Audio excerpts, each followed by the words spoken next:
मोक्ष का द्वार भगवान का भजन है, भक्ति है। इस संसार से मुक्ति सिर्फ भक्ति दे सकती है, बाकी नहीं मिलेगा महाराज। कुछ भी कर लो, फिर अपने कर्म के अनुसार कीड़ा मकोड़ा जीव जंतु कुछ ना कुछ बनकर यहाँ धरती पर हम आ पाएंगे। तो कम से कम इन सब से मुक्ति मिल जाए, बैकुंठ में परमात्मा के धाम में स्थान मिल जाए, ऐसी कोई युक्ति मानव जीवन में अपनाना है। ये मारीच बहुत समझाया रावण को। रावण ने कहा तुमसे नीति सीखने आया, मैं तुमसे कम विद्वान हूँ, तुम्हें लगता है मैं विद्वान नहीं हूँ, मुझे ज्ञान नहीं कि तुम ज्ञान की बातें मुझे सिखा रहे हो, मोक्ष कैसा होगा कैसे होगा ये बता रहे हो। प्रकांड विद्वान रावण और ज्ञान दे रहा है मारीच। रावण ने कहा सुनो, तुम्हारा ज्ञान तुम अपने पास रखो, मेरा ज्ञान ले लो थोड़ा सा। मारीच ने कहा क्या? रावण ने कहा आज का ज्ञान, आज का सुविचार मैं तुम्हें बताऊं। मारीच ने कहा बताओ। बोले आज तुम्हारे जीवन में सबसे सुंदर घटना घटने वाली है। बोले क्या? कि तुम मरने वाले हो। मारीच ने कहा निश्चित है, तय है मरने वाले हो।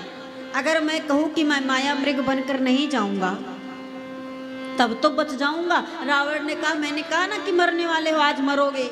मृग बनकर जाओगे तब भी मरोगे, नहीं बनकर जाओगे तो भी मरोगे। आज तुमको मरना है, ये मैं अपने ज्ञान से बता रहा हूं। मारीच ने कहा कैसे? अगर नहीं गया तो कैसे मरूंगा? रावण ने कहा अगर मृग बनकर गए तो राम के हाथ मरोगे, और मृग बनकर नहीं गए तो रावण के हाथ मरोगे।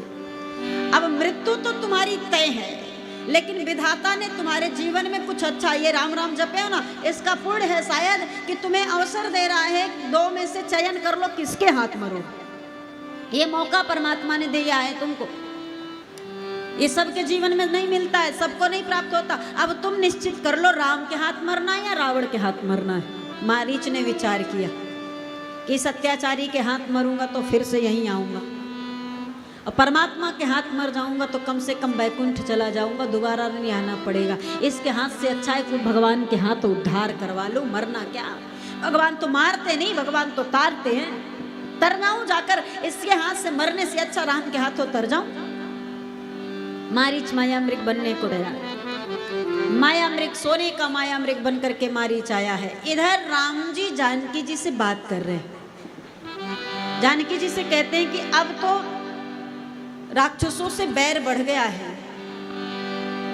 बहन का नाक कान काट दिए हैं, भाई को मार दिए हैं, तो राक्षस और अत्याचार करेंगे, बदला लेने आएंगे। तो जानकी जी आपका मेरे साथ रहना ठीक नहीं है, आप सुरक्षित नहीं हो। मैं चाहता हूं कि आपको मैं एक सुरक्षित वास दूं।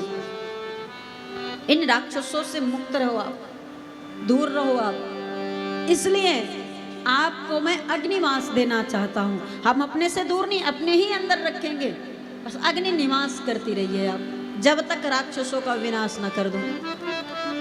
तुम पावक मह करहु निवासा, जो लगी करो निशाचर नासा। जब तक राक्षसों का विनाश ना कर लूं, राक्षसों को मार न लूं, तब तक आप अग्नि निवास करो। जानकी जी बोली कि राक्षसों में इतनी क्षमता है कि रघुनंदन कि आपकी जानकी की तरफ दृष्टि भी उठा सके। आप इस बात से क्यों भयभीत हो रहे? कोई और जाने न जाने, आप तो भली भात जानते हो कि राक्षसों में क्षमता नहीं कि हमारी तरफ देख भी सके। राम जी बोले ये मैं जानता हूं देवी कि ये राक्षस आपकी तरफ देखने की भी सामर्थ्य नहीं है, किंतु हम आपके लिए आप उन राक्षसों के लिए आपसे निवेदन कर रहे हैं कि आप अग्निवास ले लो।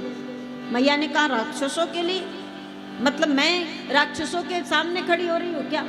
बोले खड़ी हो जाएंगी। जब आपके चरण में चोच मारकर जयंत गया, आपको पीड़ा हुई, तो आपने कहा कि उसे छोड़ दीजिए, मत मारिए। तो राक्षसों को मारने देंगी आप? सब जगह आप खड़ी होकर उन्हें बचाने लगेंगी, अरे रहने दीजिए प्रभु, कृपा निधान है, कृपा कर दीजिए, तो राक्षस मारे नहीं जाएंगे, राक्षस मुक्त नहीं होगी ये धरती, क्योंकि आप जननी हो, जगत की माँ हो। इन राक्षसों की भी जननी आप ही हो, और एक माँ अपने सामने किसी जीव का वध होते नहीं देख सकती। तो आप किसी भी कीमत पे खरदूषण को मारना था तो लक्ष्मण के साथ भेज दिए बहाना बना के, हटा लो इनको नहीं तो मारने ही नहीं देंगे, हाथ पकड़ लेंगे। तो कितनी बार लक्ष्मण के साथ आपको हटाऊंगा, इससे अच्छा है कि आप अग्निनिवास कर लीजिए। मैया ने कहा ठीक है, आपके कार्य में मैं अवरोधक नहीं बनूंगी। मैया जानकी अग्निवास ली और मैया जानकी की प्रतिबिंब बिल्कुल जिनके जैसी दिखने वाली माया रूपी जानकी को राम जी ने अपने पास रखा। निज निज प्रतिबिंब राखितः सीता, तै सही सील रूप सुविनीता।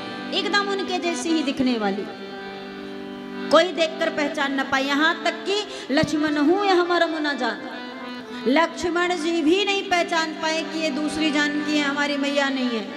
और राम जी ने लक्ष्मण जी से ये चर्चा भी नहीं किया है, बताया नहीं, किसी को नहीं पता। रावण जब आया है तो अपनी मैया जानकी का हरण नहीं किया, उनके प्रतिबिंब का हरण, उनकी माया रूपी जानकी का हरण करके गया। यहाँ माया मृग राम लक्ष्मण को उलझाए और यहाँ रावण जानकी जी का हरण किया।